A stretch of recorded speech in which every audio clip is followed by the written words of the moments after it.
If we completely reject, not intellectually but actually, all so-called spiritual authority, all ceremonies, rituals and dogmas, it means that we stand alone and are already in conflict with society. We cease to be respectable human beings. A respectable human being cannot possibly come near that infinite, immeasurable reality. If you deny it as a reaction, you will have created another pattern in which you will be trapped. If you tell yourself intellectually that this denial is a very good idea, but do nothing about it, you cannot go any further. If you deny it, however, because you are free and not frightened, you will create a distance in yourself and around you, but you will step out of the trap of respectability. Then you will find that you are no longer seeking. This is the first thing to learn, not to seek. When you seek, you are really only window shopping. The individual is a local entity, living in a particular country, belonging to a particular culture, particular society, particular religion. The human being is not a local entity. He is everywhere. If the individual merely acts in a particular corner of the vast field of life, then his action is totally unrelated to the whole. So one has to bear in mind that we are talking of the whole, not the part, because in the greater the lesser is, but in the lesser the greater is not. The individual is a little conditioned, miserable, frustrated entity, satisfied with his little gods and his little traditions, whereas a human being is concerned with the total welfare, the total misery, the total confusion of the world. The individual is the result of the total experience, knowledge, and conduct of man. Each one of us is the storehouse of all the past. The individual is the human who is all mankind. The whole history of man is written in ourselves. Do observe what is actually taking place within yourself and outside yourself in the competitive culture in which you live, with its desires for power, position, prestige, name, success, and all the rest of it. Observe the achievements of which you are so proud. This whole field you call living, in which there is conflict in every form of relationship, breeding hatred, antagonism, brutality, and endless wars. This field, this life, is all we know, and being unable to understand the enormous battle of existence, we are naturally afraid of it, and find escape from it in all sorts of subtle ways. And we are frightened also of the unknown, frightened of death, frightened of what lies beyond tomorrow. Only when we realize, not intellectually but actually as we would recognize that we are hungry or in pain, that you and I are responsible for all this existing chaos, for all the misery throughout the entire world, because we have contributed to it in our daily lives and are part of this monstrous society with its wars, divisions, its ugliness, brutality and greed. Only then will we act. Truth has no path, and that is the beauty of truth. It is living, moving, which has no resting place, which is no temple, mosque or church, which is no religion, no teacher, no philosophy, nobody can lead you to. This living thing is what you actually are. Your anger, your brutality, your violence, your despair, the agony and sorrow you live in. In the understanding of all this is the truth, and you can understand it only if you know how to look at those things in your life. And you cannot look through an ideology, through a screen of words, through hopes and fears. There is only you, your relationship with others and with the world. There is nothing else. In facing the fact that you and nobody else are responsible for the world and for yourself, for what you think, what you feel, how you act, all self-pity goes. If you observe very closely what is taking place and examine it, you will see that it is based on an intellectual conception, and the intellect is not the whole field of existence. It is a fragment, and a fragment, however cleverly put together, however ancient and traditional, is still a small part of existence, whereas we have to deal with the totality of life. If we know how to look, then the whole thing becomes very clear, and to look needs no philosophy, no teacher. Nobody need tell you how to look. You just look. You may say, I see the necessity for a fundamental inward change in myself, but how am I to bring it about? Please show me the way. Help me towards it. If you say that, then what you are concerned with is not change itself. You are merely searching for a method, a system. In trying to conform to the ideology, you suppress yourself, whereas what is actually true is not the ideology, but what you are. When you reject something false, which you have been carrying about with you for generations, you have more energy, haven't you? You have more capacity, more drive, greater intensity and vitality. We need a tremendous amount of energy, and we dissipate it through fear. But when there is this energy which comes off from throwing off every form of fear, that energy itself produces the radical inward revolution. You do not have to do a thing about it. Freedom is entirely different from revolt. There is no such thing as doing right or wrong when there is freedom. You are free, and from that centre you act, and hence there is no fear, and a mind that has no fear is capable of great love. And when there is love, it can do what it will. You had an experience yesterday which taught you something, and what it taught you becomes a new authority, and that authority of yesterday is as destructive as the authority of 1,000 years. To understand ourselves needs no authority either of yesterday or of 1,000 years, because we are living things, always moving, flowing, never resting. When we look at ourselves with the dead authority of yesterday, we will fail to understand the living movement, and the beauty and the quality of that movement. Die to everything of yesterday so that your mind is always fresh, always young, innocent, full of vigour and passion. It is only in that state that one learns and observes. And for this is a great deal of awareness of what is going on inside oneself, without correcting it or telling it what it should or should not be, because the moment you correct it, you have established another authority, a censor. Forget all you know about yourself. Forget all you have ever thought about yourself. We are going to start as if we were nothing. If you think it is important to know about yourself because I or someone else has told you it is important, then I am afraid all communication between us comes to an end. But if we agree that it is vital that we understand ourselves completely, then you and I have quite a different relationship. Then we can explore together with a happy, careful, and intelligent inquiry. Man throughout the world is caught up in the same daily problems as ourselves. So, into inquiring into ourselves, we are not being in the least neurotic, because there is no difference between the individual and the collective. I exist only in relationship to people, things, and ideas, and in studying my relationship to outward things and people, as well as to inward things, I begin to understand myself. Every other form of understanding is merely an abstraction, and I cannot study myself in abstraction. I am not an abstract entity. Therefore I have to study myself in actuality, as I am, not as I wish to be. Understanding is not an intellectual process. Acquiring knowledge about yourself and learning about yourself are two different things, for the knowledge you accumulate about yourself is always of the past, and a mind that is burdened with the past is a sorrowful mind. Learning about yourself is not like learning a language or a technology or a science. Then you obviously have to accumulate and remember. It would be absurd to have to begin all over again, but in the psychological field, learning about yourself is always in the present, and knowledge is always in the past. If you are learning all the time, learning every minute, learning by watching and listening, learning by seeing and doing, then you will find that learning is a constant movement without the past. Learning implies a great sensitivity. There is no sensitivity if there is an idea, which is of the past, dominating the present. Then the mind is no longer quick, pliable, alert. Most of us are not even sensitive physically. We overeat. We do not bother about the right diet. We oversmoke and drink so that our bodies become gross and insensitive.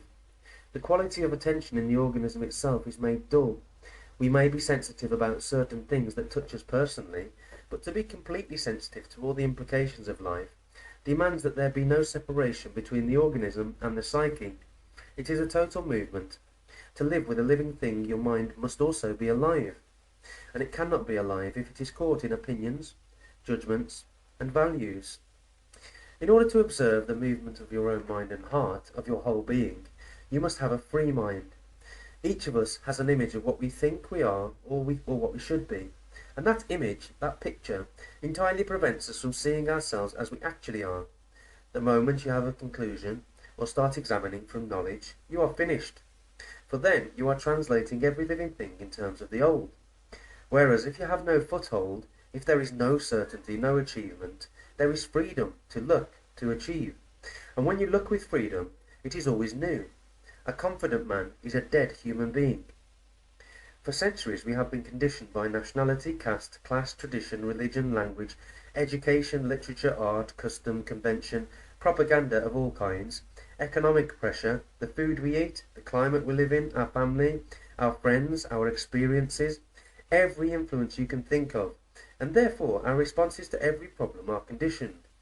Even when you look at a tree and say, "That is an oak tree," or "That is a banyan tree," the naming of the tree, which is botanical knowledge, has so conditioned your mind that the word comes between you and actually seeing the tree.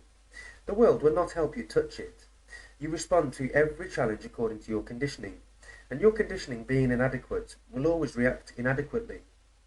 If you are not satisfied when you become aware of it, you will realize that you never do anything without it. Never. And therefore, you are always living in the past with the dead. As most of us are disturbed most of the time, either superficially or deeply, that very disturbance indicates that we are conditioned. So long as the animal is petted, he reacts nicely, but the moment he is antagonized, the whole violence of his nature comes out. Most of us are afraid of living as well as of dying. We are afraid for our family, afraid of public opinion, of losing our job, our security, and hundreds of other things. The simple fact is that we are afraid, not that we are afraid of this or that. You can face a fact only in the present, and if you never allow it to be present because you are always escaping from it, you can never face it. And because we have cultivated a whole network of escapes, we are caught in the habit of escape. Through an intellectual process of analysis, you may see that nationalism leads to self-destruction, but there is no emotional content in that. Only when there is an emotional content do you become vital. In seeing a danger as a mere idea, there is conflict between the idea and action, and that conflict takes away your energy. It is only when you see the conditioning and the danger of it immediately, as you would see a precipice, that you act. So seeing is acting. The moment you give your total attention to your conditioning, you will see that you are free from the past completely, that it falls away from you naturally. When you become aware of your conditioning, you will understand the whole of your consciousness. Consciousness is this total field in which thought functions and relationships exist. All motives, intentions, desires, pleasures, fears, inspirations, longings, hopes, sorrows, joys are in that field. When you are being totally aware of the whole field of consciousness, there is no friction. It is only when you divide consciousness, which is all thought, feeling and action, into different levels, that there is friction. We live in fragments. You are one thing at the office, another at home. You talk about democracy, and in your heart you are an autocrat.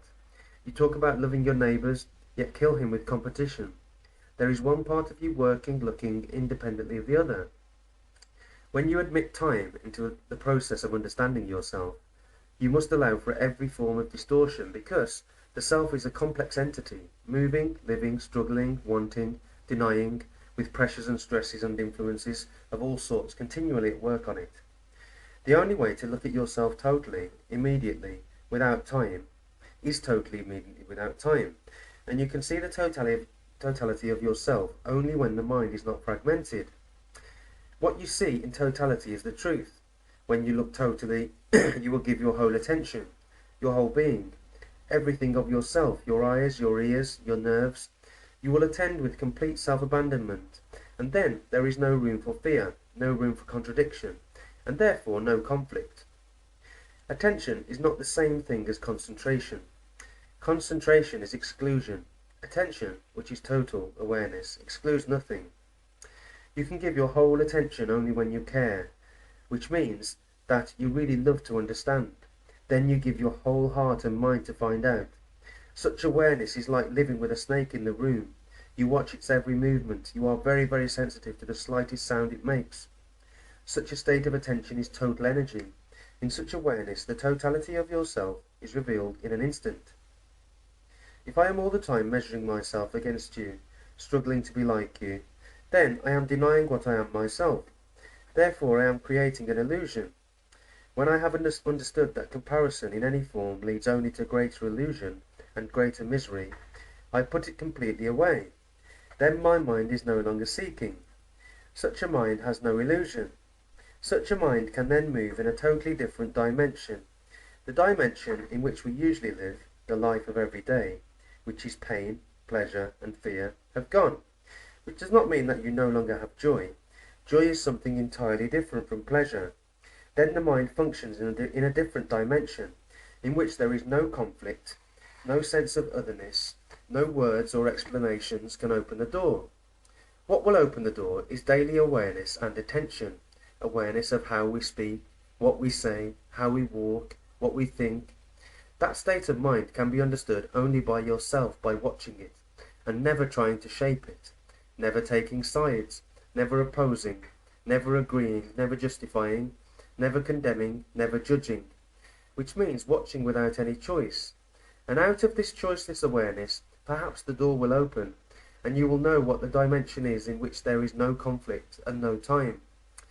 We are all engaged in the pursuit of pleasure in some form or another, intellectual, sensuous, or cultural pleasure, the pleasure of reforming, telling others what to do, of modifying the evils of society, of doing good, the pleasure of greater knowledge, greater physical satisfaction, greater experience, greater understanding of life, all the clever, cunning things of the mind. And the ultimate pleasure is, of course, to have God. Pleasure is the structure of society. From childhood until death we are secretly, cunningly, or obviously pursuing pleasure. So whatever our form of pleasure is, I think we should be very clear about it, because it is going to guide and shape our lives. It is therefore important for each one of us to investigate closely, hesitantly, and delicately this question of pleasure. For to find pleasure and then nourish and sustain it is a basic demand of life, and without it existence becomes dull, stupid, lonely, and meaningless. If you want to be free from sorrow, you must understand the whole structure of pleasure. We are not condemning it, or saying that it is right or wrong. But if we pursue it, let us do so with our eyes open, knowing that a mind that is all the time seeking pleasure must inevitably find its shadow, pain. Pleasure comes into being through 4 stages: perception, sensation, contact, and desire. As I observe them, the attractions, there is no observer, but only sheer beauty like love. For a moment I am absent with all my problems, anxieties, and miseries. There is only that marvellous thing. I can look at it with joy, and the next moment forget it, or else the mind steps in, and then the problem begins. My mind thinks over what it has seen, and thinks how beautiful it was. I tell myself I should like to see it again many times. The continuity of an experience that has given delight for a second is sustained by thought. There is nothing wrong with desire. To react is perfectly normal. But then thought steps in and chews over the delight and turns it into pleasure. Thought wants to repeat the experience, and the more you think about it, the more strength thought gives to pleasure. And therefore the natural reaction of desire to any beautiful thing is perverted by thought. Thought turns it into a memory, and memory is then nourished by thinking about it over and over again. In its own field it must be efficient, but there is a state of mind where it has very little place. A mind which is not crippled by memory has real freedom. It is only when you do not respond to a challenge with your whole being that there is a conflict, a struggle, and this brings confusion and pleasure or pain. And the struggle breeds memory. That memory is added to all the time by other memories, and it is those memories which respond. Anything that is the result of memory is old, and therefore never free. There is no such thing as freedom of thought. It is sheer nonsense. So if you can look at all things without allowing pleasure to creep in, without wanting the experience to be repeated, then there will be no pain, no fear, and therefore tremendous joy. It is the struggle to repeat and perpetuate pleasure which turns into pain. You struggle to achieve the same delight, not only to your ascetic sense, but the same inward quality of the mind, and you are hurt and disappointed because it is denied to you. Have you noticed, when you have been denied the pleasure of drinking or smoking or sex, whatever it is, have you noticed what battles you go through? And all that is a form of fear, isn't it? You are afraid of not getting what you want, or of losing what you have. If you want to end pleasure, though, which is to end pain, you must be totally attentive to the whole structure of pleasure, not cut it out as monks and sannyasis do. Never look at women because they think it is a sin, and thereby destroying the vitality of their understanding, but seeing the whole meaning and significance of pleasure. Then you will have tremendous joy in life. You cannot think about joy. Joy is an immediate thing, and by thinking about it, you turn it into pleasure. Living in the present is the instant perception of beauty, and the great delight in it, without seeking pleasure from it. Some of us would say that it is wrong to be primarily interested in ourselves. But what is wrong about it, except that we seldom, decently, honestly admit it? What is a fact is that one is fundamentally and lastingly interested in oneself. If it gives you greater satisfaction to help others, you are concerned about what will give you greater satisfaction. Satisfaction in all sorts of ways, subtle and obvious, is what we want. When we say we want freedom, we want it because we think it may be wonderfully satisfying. And the ultimate satisfaction, of course, is this peculiar idea of self-realization. What we are really seeking is a satisfaction in which there is no dissatisfaction at all. There is physical fear, but that is a response we have inherited from the animals. It is psychological fears we are concerned with here. From when we understand the deep-rooted psychological fears, we will be able to meet the animal fears. Whereas to be concerned with the animal fears first will never help us understand the psychological fears. We are all afraid about something. There is no fear in abstraction. It is always in relation to something. Do you know your own fears? One of the major causes of fear is that we do not want to face ourselves as we are. So, as well as the fears themselves, we have to examine the network of escapes we have developed to rid ourselves of them. If the mind in which is included the brain tries to overcome fear, to suppress it, discipline it, control it, translate it into terms of something else, there is friction, there is conflict, and that conflict is a waste of energy. I lead a certain kind of life. I think in a certain pattern. I have certain beliefs and dogmas, and I don't want those patterns of existence to be disturbed because I have my roots in them. The movement from certainty to uncertainty is what I call fear. Beyond the actual movement, there is a deeper layer in the mind, which is consciously or unconsciously thinking of what might happen in the future, or worrying that something from the past may overtake me. So, I am afraid of the past and the future. Now, take your own particular form of fear. Look at it. What's your reactions to it? Can you look at it without any movement of escape, justification, condemnation or suppression?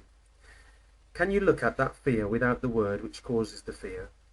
Thought creates in time the feeling that you are afraid, which is not an actual fact. The actual fact is that you are well, but the experience, which has remained in the mind as a memory, rouses the thought. So, what we are afraid of is the repetition of the old, the thought of what has been projecting into the future. Therefore, thought is responsible for fear. This is so, you can see it for yourself. When you are confronted with something immediately, there is no fear. It is only when thought comes in that there is fear. Thought is essential at certain levels, but when thought projects itself psychologically as the future and the past, creating fear as well as pleasure, the mind is made dull, and therefore inaction is inevitable. Most of us want to have our minds continually occupied, so that we are prevented from seeing ourselves as we actually are. We are afraid to be empty. We are afraid to look at our fears. If you follow what the psychologist says, or what I say, you are understanding our theories, our dogmas, our knowledge. You are not understanding yourself. It is of yourself that you must ask the question. When you understand that fear is a single movement which expresses itself in different ways, and when you see the movement and not the object to which the movement goes, then you are facing an immense question. How can you look at it without fragmentation, which the mind has cultivated? Thought looks at the total state of fear, or tries to look at it, and reduces it to fragments. Therefore, we see that the mind can look at this total fear only when there is no movement of thought. Can you watch fear without any conclusion, without any interference of the knowledge you have accumulated about it? If you cannot, then what you are watching is the past, not fear. You can watch only when the mind is very quiet, just as you can listen to what someone is saying only when your mind is not chattering with itself, carrying on a dialogue with itself about its own problems and anxieties. Can you in the same way look at your fear without trying to resolve it? Can you observe a cloud or a tree or the movement of a river with a fairly quiet mind because they are not very important to you. But to watch yourself, it's far more difficult because there the demands are so practical, the reactions so quick.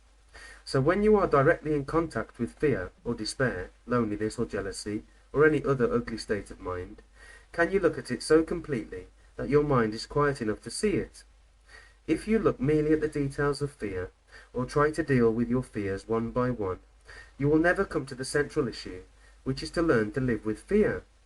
To live with a living thing such as fear requires a mind and heart that are extraordinarily subtle, that have no conclusion, and can therefore follow every movement of fear.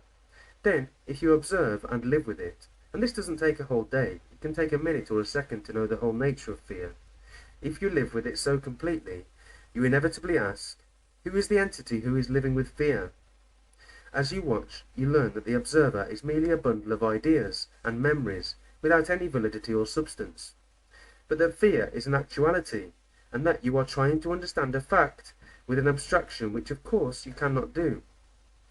The observer is fear, and when that is realized, there is no longer any dissipation of energy in the effort to get rid of fear, and the time-space interval between the observer and the observed disappears.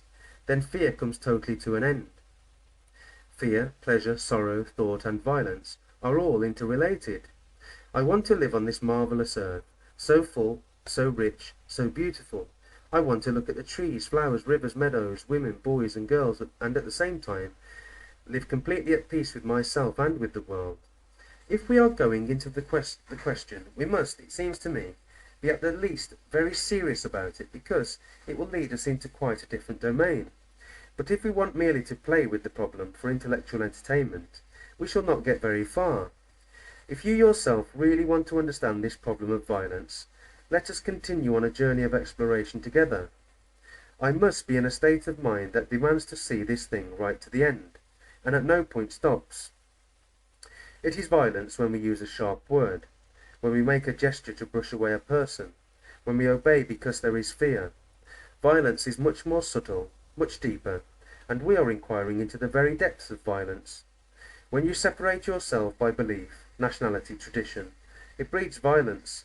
So a man who is seeking to understand violence does not belong to any country, to any religion, to any political party or partial system. He is concerned with the total understanding of mankind.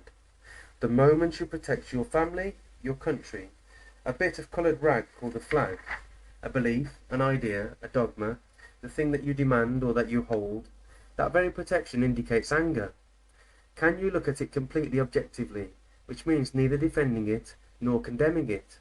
It is very difficult to look at anger dispassionately, because it is a part of me. But that is what I am trying to do. I am not concerned with whether I have inherited this violence, or whether society has produced it in me. All I am concerned with is whether it is at all possible to be free from it. It is destroying me and destroying the world, and I want to understand it. I want to go beyond it. I feel responsible for all this anger and violence in the world. I feel responsible. It isn't just a lot of words, and I say to myself, I can do something only if I am beyond anger myself, beyond violence, beyond nationality. And this feeling I have that I must understand violence in myself brings tremendous vitality and passion to find out. But to be beyond violence, I cannot suppress it. I cannot deny it. I must become very intimate with it, and I cannot become intimate with it if I condemn it or justify it. So, first you have to learn. You have to learn how to look at anger, how to look at your husband, your wife, your children. You have to listen to the politician. You have to learn why you are not objective, why you condemn or justify. You have to learn that you condemn and justify because it is part of the social structure you live in, your conditioning. I must know how to analyze, which means that in the process of analysis, my mind becomes extraordinarily sharp, and it is that quality of sharpness, of attention or seriousness, which will give total perception. One hasn't the eyes to see the whole thing at a glance. This clarity of the eye is possible only if one can see the details, then jump. The man who is really serious, with the urge to find out what truth is, what love is, has no concept at all. He lives only in what is. To investigate the fact of your own anger, you must pass no judgment on it. For the moment you conceive of its opposite, you condemn it, and therefore you cannot see it as it is. If you look at it, go into it completely, it ceases. This requires very deep meditation, not just verbal agreement or disagreement. Your conditioned mind, your way of life, the whole structure of society in which you live, prevents you from looking at a fact and being entirely free of it immediately. The house is burning as a result of the violence throughout the world and in yourself, and you say, "Let me think about it. Which ideology is best to put out the fire?" In all our relationships, each one of us builds an image about the other, and these two images have relationship, not the human beings themselves, and we are always strengthening these images by adding more and more to them. Relationship based on these images can obviously never bring about peace in the relationship, because the images are fictitious, and one cannot live in an abstraction. All our relationships, whether they be with property, ideas, or people, are based essentially on this image forming, and hence there is always conflict. Such abstract living must inevitably bring about a relationship which becomes a battlefield. In all our relationships, whether with the most intimate person, or with a neighbour, or with society, this conflict exists, conflict being contradiction, a state of division, separation, or a duality. Observing ourselves and our relationships to society, we see that at all levels of our being there is conflict, minor or major conflict which brings about very superficial responses or devastating results. Man has accepted conflict as an innate part of daily existence because he has accepted competition, jealousy, greed, acquisitiveness, and aggression as a natural way of life. When we accept such a way of life, we accept the structure of society as it is, and live within the pattern of respectability. And that is what most of us are caught in, because most of us want to be terribly respectable. When we examine our own minds and heart, the way we think, the way we feel, and how we act in our daily lives, we observe that as long as we conform to the pattern of society, life must be a battlefield. If we do not accept it, and no religious person can possibly accept such a society, then we will be completely free from the psychological structure of society. What society has created in us, and what we have created in ourselves, are greed, envy, anger, hate, jealousy, anxiety, and with all these we are very rich. Those men who have assumed the robe of poverty are still inwardly, psychologically rich with the things of society, because they are still seeking power and position and prestige. They belong to this order or that order, this religion or that religion. They still live in the divisions of a culture, of a tradition. Poverty is to be completely free of society. One must become poor inwardly, for then there is no seeking, no asking, no desire, nothing. It is only this inward poverty that can see the truth of a life in which there is no conflict at all. Such a life is a benediction, not to be found in any church or temple.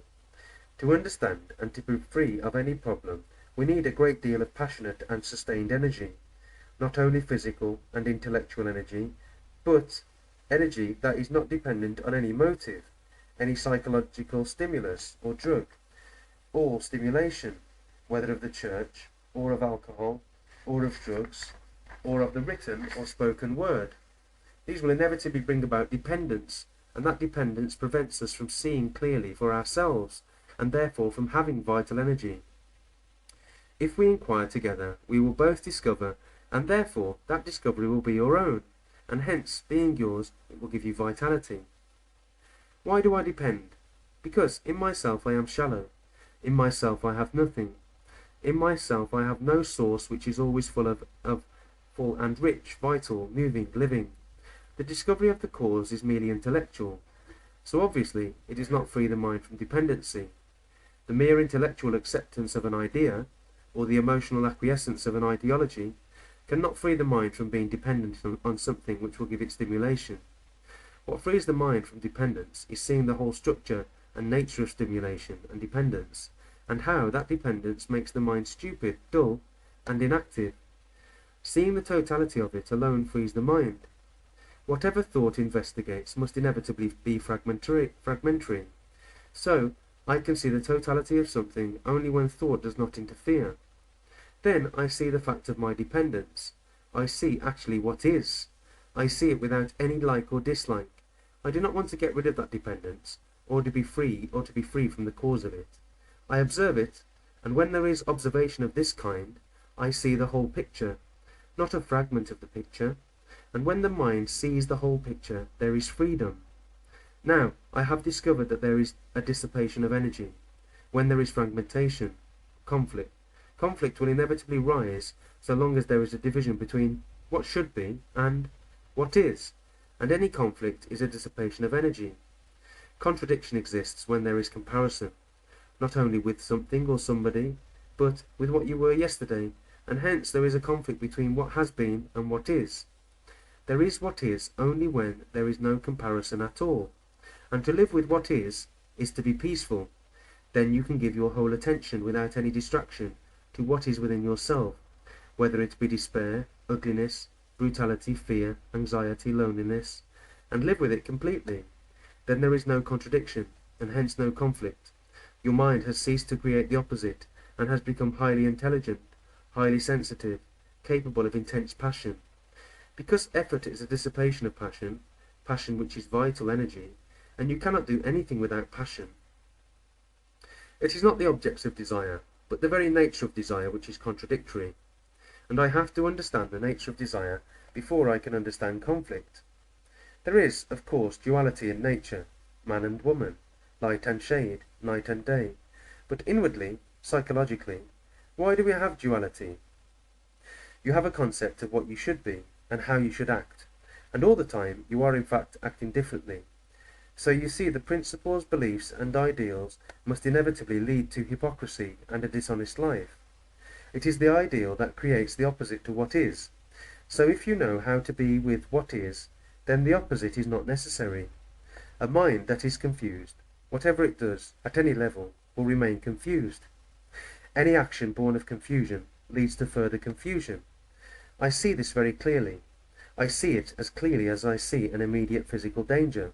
So what happens? I cease to act in terms of confusion anymore. Therefore, inaction is complete action. If you say you are free from something, it is a reaction, which will then become another reaction, which will bring about another conformity, another form of domination. In this way, you can have a chain of reactions, and accept each reaction as freedom. But it is not freedom. It is merely a continuity of a modified past, which the mind clings to. Freedom is a state of mind, not freedom from something, but a sense of freedom, a freedom to doubt and question everything, and therefore so intense, active, and vigorous that it throws away every form of dependence, slavery, conformity, and acceptance. Such freedom implies being completely alone. This solitude is an inward state of mind which is not dependent on any stimulus or any knowledge, and is not the result of any experience or conclusion. We all know what it is to be isolated, building a wall around oneself in order never to be hurt, never to be vulnerable, or cultivating detachment, which is another form of agony, or living in some dreamy ivory tower of ideology. Aloneness is something quite different. You are never alone because you are full of all the memories, all the conditioning, all the mutterings of yesterday. Your mind is never clear of all the rubbish it has accumulated. To be alone, you must die to the past. When you are alone, totally alone, not belonging to any family, any nation, any culture, any particular continent, there is that sense of being an outsider. The man who is completely alone in this way is innocent, and it is this innocency that frees the mind from sorrow. The mind that is alone is not only innocent, but young, not in time or age, but young, innocent, alive at whatever age, and only such a mind can see that which is truth, and that which is not measurable by words. In this solitude, you will begin to understand the necessity of living with yourself as you are, not as you think you should be, or as you have been. To live with something like jealousy, envy, or anxiety, you must never get used to it, never accept it. You must care for it, not condemn it or justify it. When you care for it, you are beginning to love it. It is not that you love being envious or anxious, as so many people do, but rather that you care for watching. Is freedom to be achieved through a gradual process? Obviously not, because as soon as you introduce time, you are enslaving yourself more and more. Freedom can only come about naturally, not through wishing, wanting, longing. nor will you find it by creating an image of what you think it is. To come upon it, the mind has to learn to look at life, which is a vast movement, without the bondage of time, for freedom lies beyond the field of consciousness. When there is real danger, time disappears, doesn't it? There is immediate action. But we do not see the danger of many of our problems, and therefore we invent time as a means of overcoming them. Time is a deceiver as it is, as it doesn't do a thing to help us bring about a change in ourselves. Time is a movement which man has divided into past, present and future, and as long as he divides it, he will always be in conflict. The first thing, if I may suggest it, is that you completely stop inwardly. And when you do stop inwardly, psychologically, your mind becomes very peaceful, very clear. Then you can really look at this question of time. When we meet a challenge partially, fragmentarily, or try to escape from it, that is, when we meet it without complete attention, we bring about a problem, and the problem continues so long as we continue to give it incomplete attention. There is the idea, the interval, and action, and in that interval is the whole field of time. That interval is essentially thought. When you think you will be happy tomorrow, then you have an image of yourself achieving a certain result in time. Thought, through observation, through desire, and the continuity of that desire, sustained by further thought, says, "Tomorrow I shall be happy." So thought creates that interval which is time.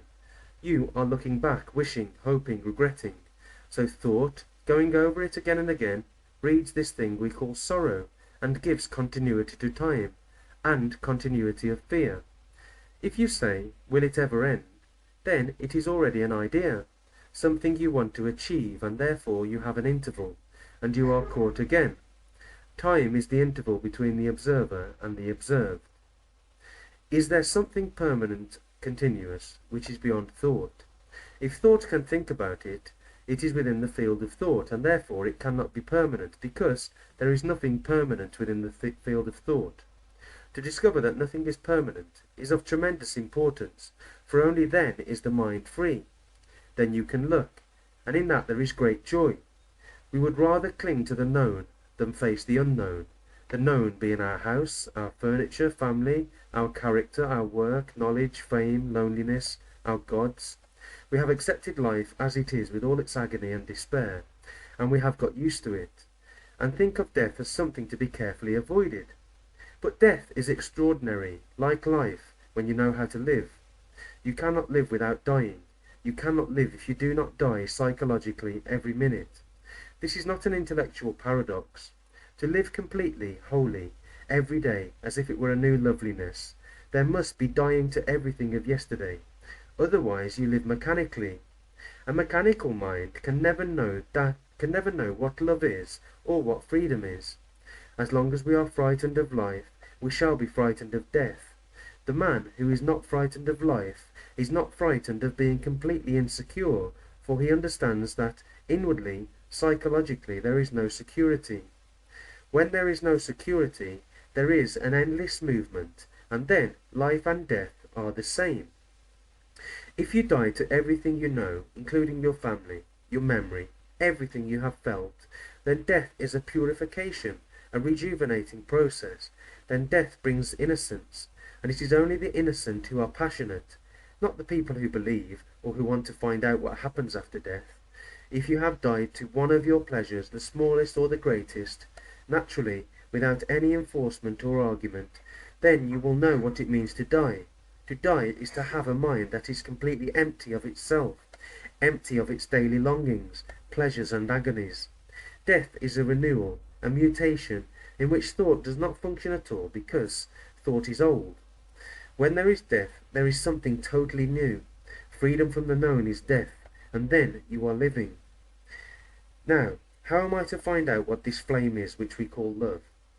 I will first reject what the church, what society, what my parents and friends, what every person and every book has said about it, because I want to find out for myself what it is.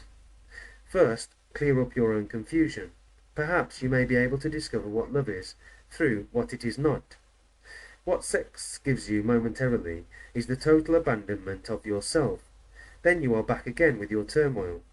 As long as I can rely on you to satisfy my demands, sexual or otherwise, I love you. But the moment you cease to supply what I want, I don't like you.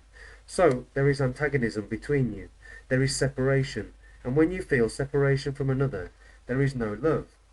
But if you can live with your wife without thought creating all these contradictory states, these endless quarrels in yourself, then perhaps you will know what love is. Then you are completely free, and so is she. Whereas if you depend on her for all your pleasure, you are a slave to her.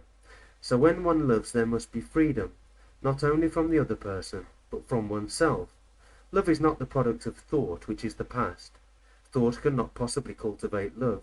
Love is always in the present. When you totally abandon yourself to that love, there is not the other. Really to care is to care as you would for a tree or a plant, watering it, studying its needs, the best soil for it, looking after it with gentleness and tenderness. But when you prepare your children to fit into society, you are preparing them to be killed. If you loved your children, you would have no war. You can see in a moment the whole structure and nature of this shoddy little thing called me, my tears, my family, my nation, my belief, my religion. All that ugliness, it is all inside you. When you see it with your heart, not with your mind, when you see it from the very bottom of your heart, then you have the key that will end sorrow. Fear is not love. Dependence is not love. Jealousy is not love. Possessiveness and domination are not love. Responsibility and duty are not love. Self-pity is not love. The agony of not being loved is not love. Love is not the opposite of hate any more than humility is the opposite of vanity.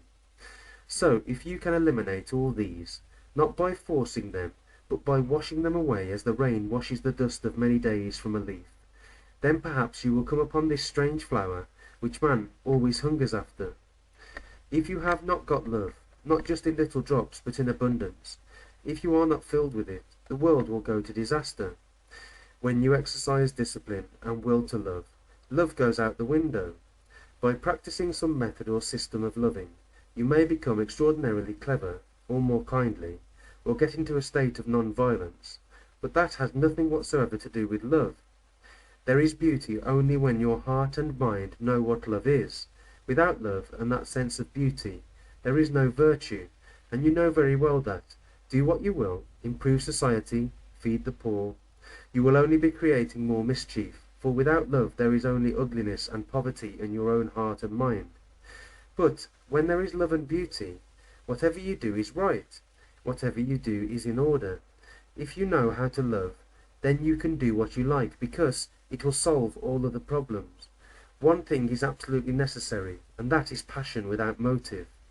A man who does not know what passion is will never know love, because love can come into being only when there is total self-abandonment. A mind that is seeking is not passionate, is not a passionate mind, and to come upon love without seeking it, is the only way to find it.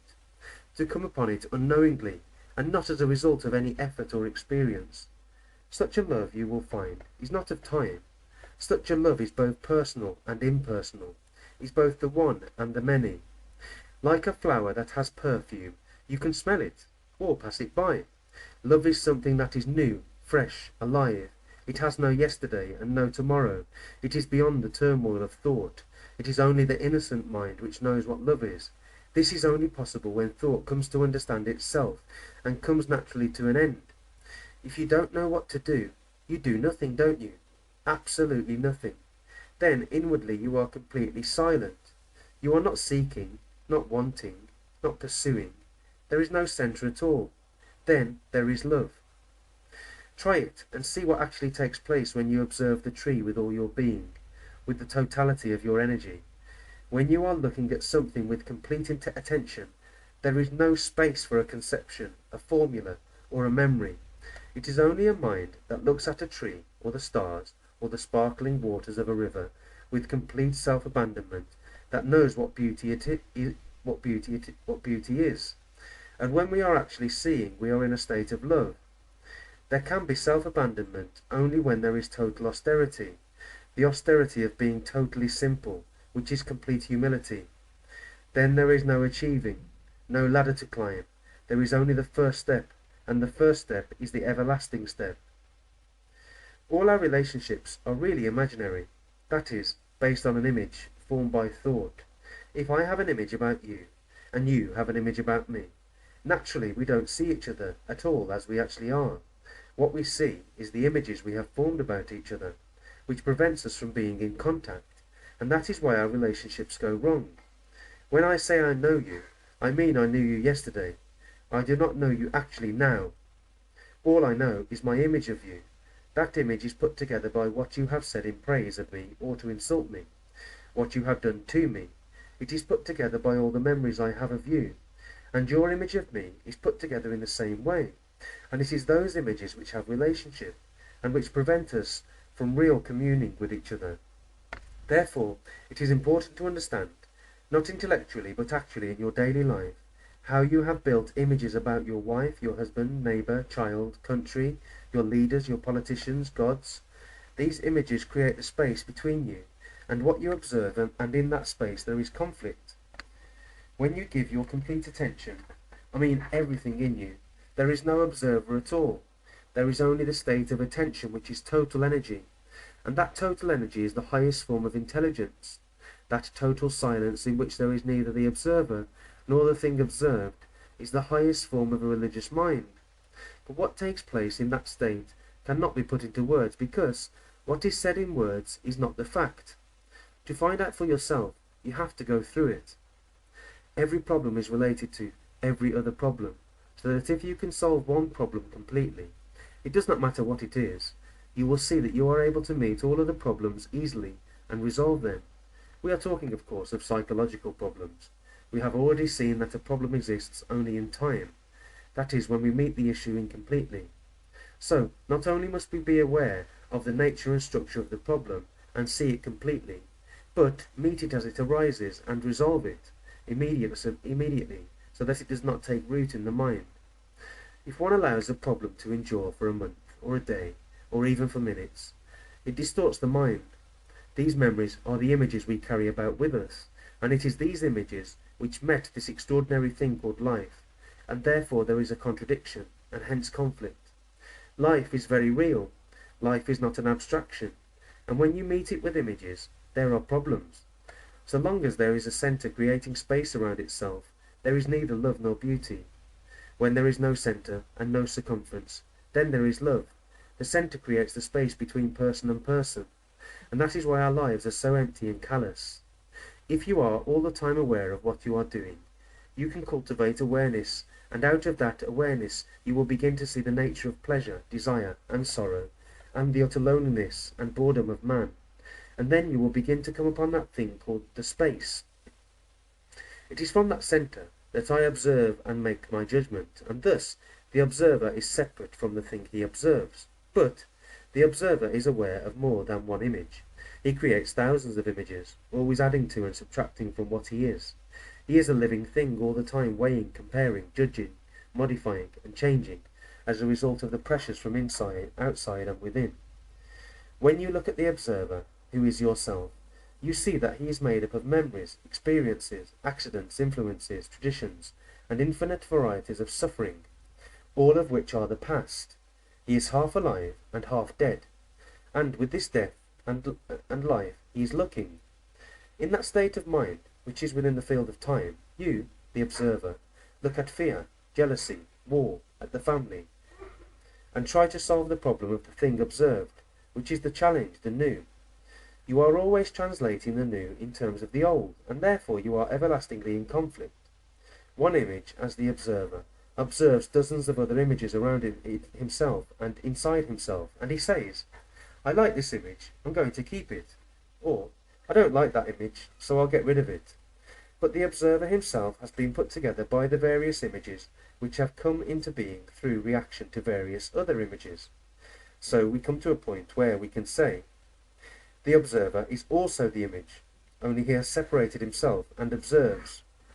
This observer, who has come into being through various other images, thinks himself permanent, and between himself and the images he has created there is a division, a time interval. This creates conflict between himself and the images he believes to be the cause of his troubles. So then he says, I must get rid of this conflict. But the very desire to get rid of the conflict creates another image. Awareness of all this, which is real meditation, has revealed that there is a central image put together by all the other images, and this central image, the observer, is the censor, the experiencer, the evaluator, the judge who wants to conquer or subjugate the other images or destroys them altogether. The other images are the result of judgments, opinions, and conclusions by the observer, and the observer is the result of all the other images. Therefore, the observer is the observed. It is not a superior entity who becomes aware of this. It is the awareness itself which had revealed that the observer is the observed. If in that state of awareness there is still an entity who says, I must be aware, I must practice awareness, that again is another image. This awareness that the observer is the observed is not a process of identification with the observed.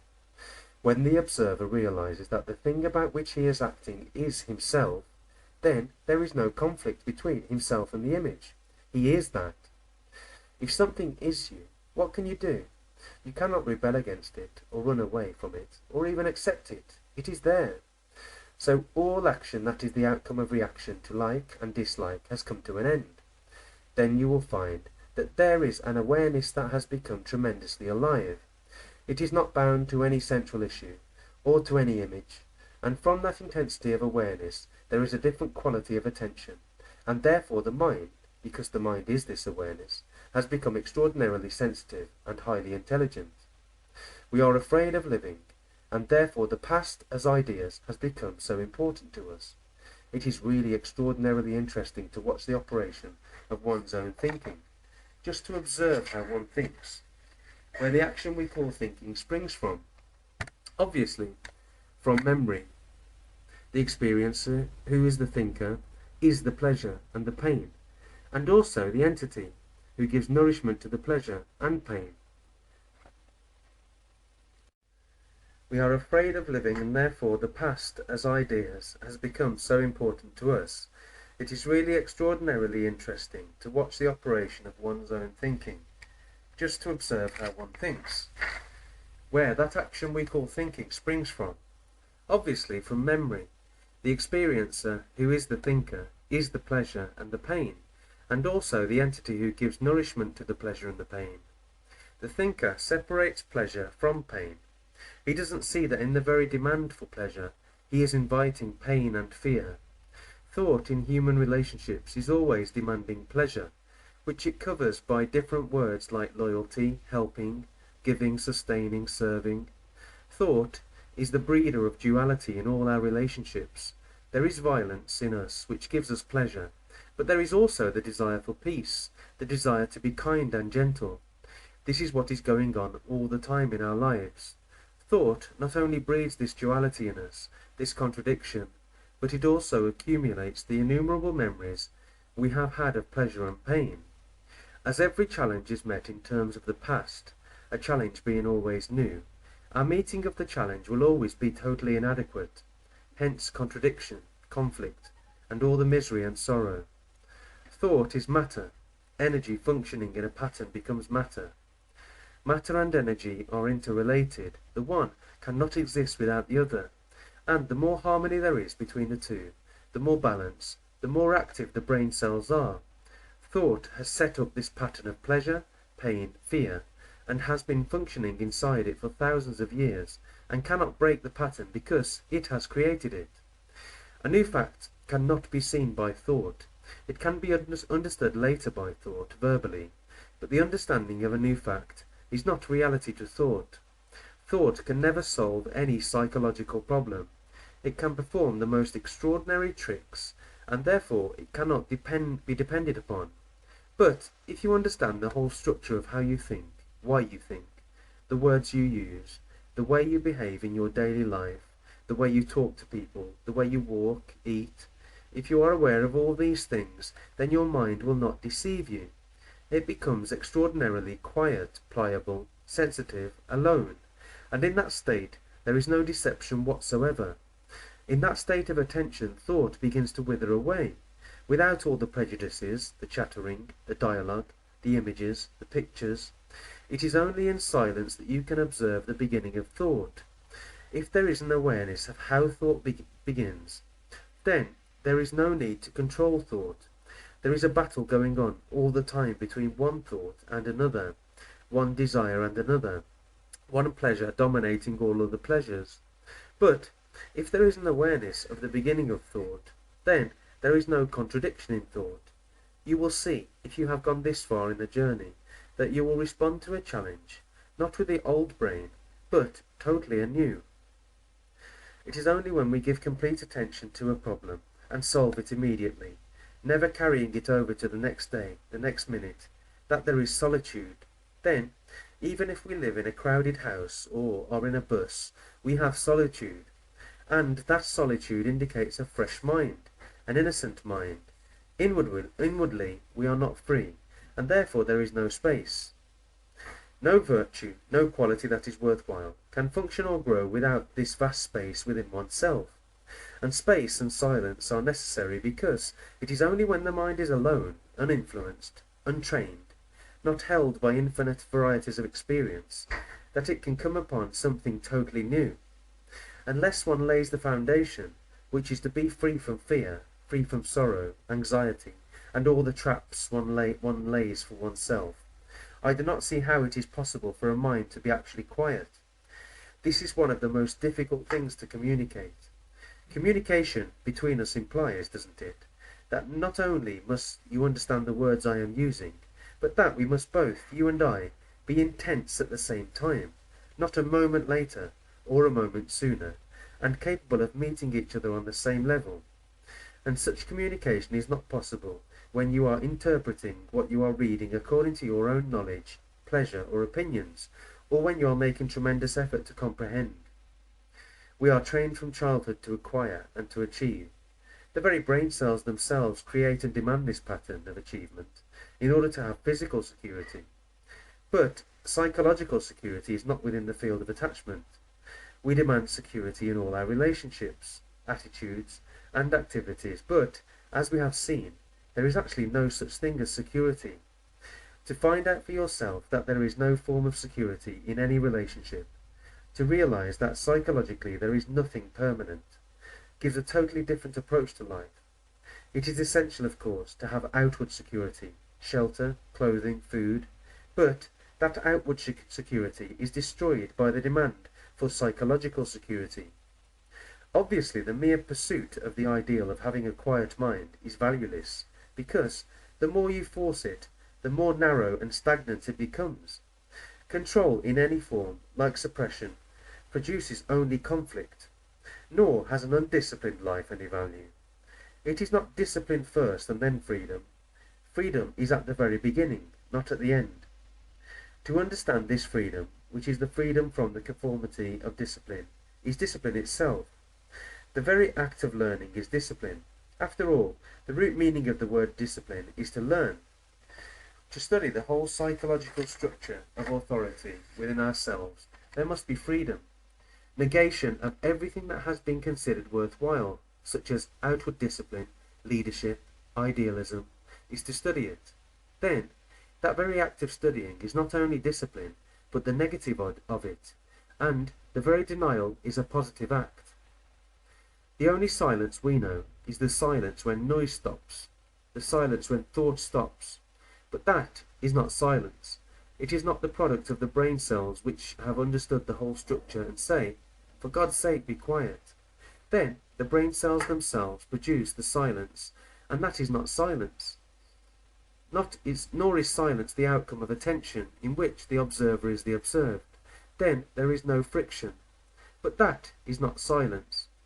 When there is dying every day to the known, the hurts, the flatteries, to all the images you have made, to all your experiences, dying every day so that the brain cells themselves become fresh, young, innocent. But that innocency, that freshness, that quality of tenderness and gentleness does not produce love. It is not the quality of beauty or silence. That silence, which is not the silence of the ending of noise, is only a small beginning. It is like going through a small hole to an enormous wide expansive ocean, to an immeasurable timeless state. Then perhaps you may come upon that mystery which nobody can reveal to you, and nothing can destroy. Pleasure dictates the form of experience we demand, and pleasure is the measure by which we measure the experience. Anything measurable is within the limits of thought and is apt to create illusion. You can have marvellous experiences and yet be completely deluded. You will inevitably see visions according to your conditioning, the projections of your own demands and urges. If thought can think about reality, it cannot be reality. We cannot recognize a new experience.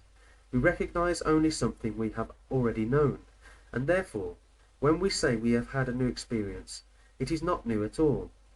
Dependence on challenges and experiences to keep us awake only makes our minds duller. It doesn't really keep us awake at all. I have to be free of all demands, for the moment I demand, I will experience, and to be free of demand and satisfaction necessitates investigation into myself, and an understanding of the whole nature of demand. In that very demand that I must be happy is unhappiness. When one makes an effort to be good, in that very goodness is its opposite, evil. Everything affirmed contains its own opposite, and effort to overcome strengthens that against which it strives. And in the opposite there is what has been. So one must be free of this incessant demand, otherwise there will be no end to the corridor of duality. This means knowing yourself so completely that the mind is no longer seeking. Such a mind does not demand experience. It cannot ask for a challenge or know a challenge. Only the frustrated, narrow, shallow mind, the conditioned mind, is always seeking the more. Investigation into this whole question is meditation. When you understand the structure and origin of thought, that very understanding of the structure of thinking is its own discipline, which is meditation. Meditation is to be aware of every thought and of every feeling, never to say it is right or wrong, but just to watch it and move with it.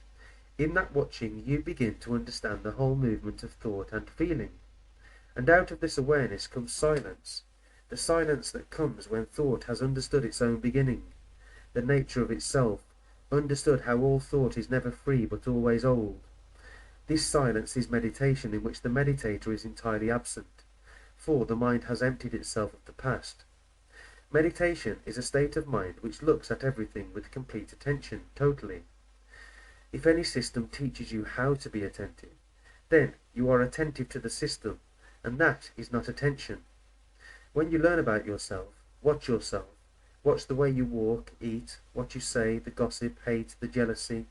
If you are aware of all that in yourself without any choice, that is part of meditation.